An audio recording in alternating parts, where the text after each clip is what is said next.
Oui, chose qui fâche parce qu'on s'est fâché à l'intérieur de la maison Le Pen, qui a toute une histoire. Pourquoi on en parle aujourd'hui? Parce que tout le week-end, il y avait, j'allais dire, un séminaire, comme très souvent, de ces cadres, et qu'il y avait du grain à moudre. C'était l'université des élus du Front National ce week-end, donc séminaire effectivement des cadres, pour faire le point après l'échec de la présidentielle. Alors moi, je vais vous parler... le départ de Philippot, etc. Exactement. Beaucoup de choses. Ça, vous le voyez dans vos JT. Moi, je vais vous parler de la genèse du Front National. Comment le Front National a été créé? Aujourd'hui, on est habitué à ce qu'il y ait un parti d'extrême droite en France, mais il ne faut pas oublier que pendant 20-30 ans, il n'y en avait pas du tout. Après la guerre, parce que l'extrême droite s'était tellement compromise avec Vichy et les nazis qu'il n'y avait plus du tout d'extrême droite. Mais tout de suite arrivé avec M. Le Pen? Alors non, vous allez voir. Voilà. Déjà, il se passe deux choses. La décolonisation, tout d'abord. Vous voyez ici des images d'Alger.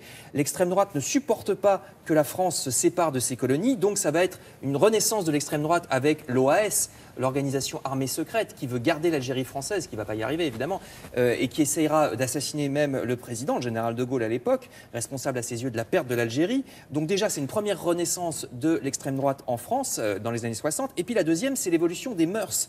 En mai 68, avec le mouvement hippie, la libération sexuelle, tout ça, c'est une remise en cause de la tradition que n'accepte pas une frange très conservatrice de la France. Donc, ces deux évolutions, en 64, ça donne la création du premier mouvement d'extrême droite un peu important en France après la guerre. C'est Occident, mouvement très dur d'extrême droite, qui devient en 60... du sigle. Voilà, qui ressemble quasiment à une croix gammée, qui devient Ordre Nouveau en 69. C'était Ordre Nouveau, je crois, qu'il y avait ce sigle-là. Vous voyez à l'image une bagarre à Paris au début des années 70, terrible bagarre entre Ordre Nouveau d'un côté, les gauchistes de l'autre, et la police au milieu, qui a fait beaucoup de dégâts. Et c'est ce mouvement Ordre Nouveau, à l'époque qualifié quand même de néo-fasciste dans les journaux, qui va être à l'origine, le 5 octobre 72, de la création, la fondation du Front National, parti politique, parce que cette frange d'extrême droite décide de partir à la conquête des urnes.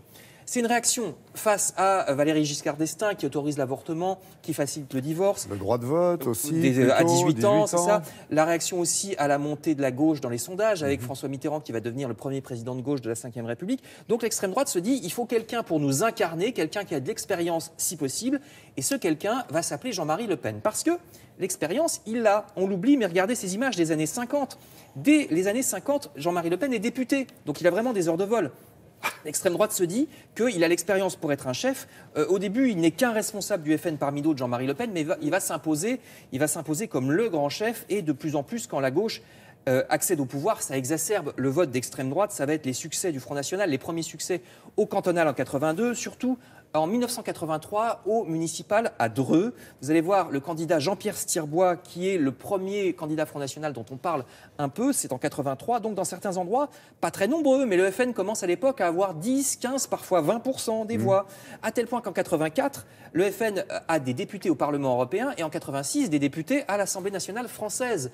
35 députés parce que ces deux élections, les européennes et ces législatives-là, se font à la proportionnelle. Scrutin favorable au FN.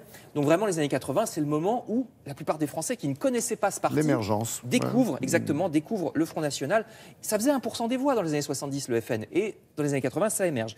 Alors depuis, c'est très variable. Il y a des tempêtes très régulières au FN, vous en parliez. On va voir une photo de Bruno Maigret, le voici, qui tente une scission en 98. Lui, il voudrait un FN plus respectable. Ça marche pas, hein. Il se fait exclure du Front National et il n'aura jamais de succès sous son propre nom, Bruno Maigret. Depuis qu'en 2011, c'est Marine Le Pen, la présidente du FN, alors elle, c'était un autre virage, elle voulait une ligne plus sociale. Alors qu'au départ, le Front National est un mouvement libéral sur l'économie. Il ne s'adresse pas du tout aux ouvriers, plutôt aux petits commerçants au départ. Donc Marine Le Pen veut un virage social. Alors est-ce que ça marche ou est-ce que ça ne marche pas? C'est selon, parce que est-ce que c'est un échec à la présidentielle? Oui, parce qu'elle n'a pas été élue, mais elle a quand même fait 33%. Ce qu'il y a surtout, c'est le débat. Le débat où elle a été considérée comme peu sérieuse, même en interne au Front National, ça lui a valu beaucoup d'inimitié. Donc on en est là. Florian Philippot, qui était le tenant de cette ligne sociale du Front National, comme vous le savez, a quitté le parti, un peu poussé d'ailleurs. Donc vers quoi va aller la ligne politique du FN dans ces prochains temps? Là, mystère et boule de gomme. Merci d'avoir évoqué ce passé.